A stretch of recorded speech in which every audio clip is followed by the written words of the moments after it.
The name Maple Block comes from the centerpiece of the restaurant, which is a 12-foot long, 3-inch thick maple butcher block. We also have a giant butcher block in the back.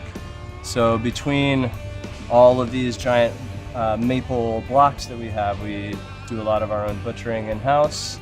We carve all of our meats at the counter, which is right in the center of the restaurant on display for everybody to see as part of the experience. About the sausage program coming on, we have so much beef trim and like pork trim and fat from like brisket and other kind of pieces of meat that we trim. So it's kind of a combination of beef pork.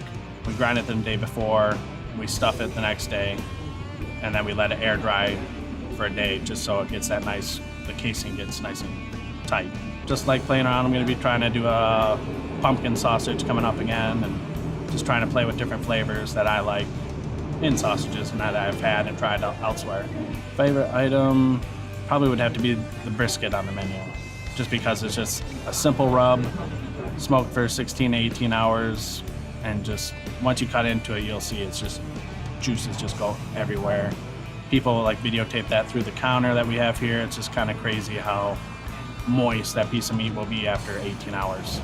Our brisket we get from a couple different places, but we pay very, very, very close attention to what the brisket look like when we come in. After we get the brisket in that is within our spec, we trim quite a bit off. And that means we have to take most of the fat cap off so that there's just a small fat cap layer. We trim any protein that's too thin very carefully to make sure that we end up with a very overall evenly sized piece of meat that's going to cook evenly. I've never really made biscuits besides drop biscuits, but these are cutter biscuits, and I think they're the best I've ever had. They're just simple. That's it. We're open 7 days a week for lunch and dinner. There's about 4 hours a day that somebody's not in the building, in the kitchen.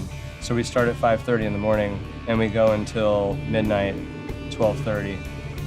So teamwork is incredibly important, especially with projects. A lot of the meats take longer to cook than any one person is here for a shift.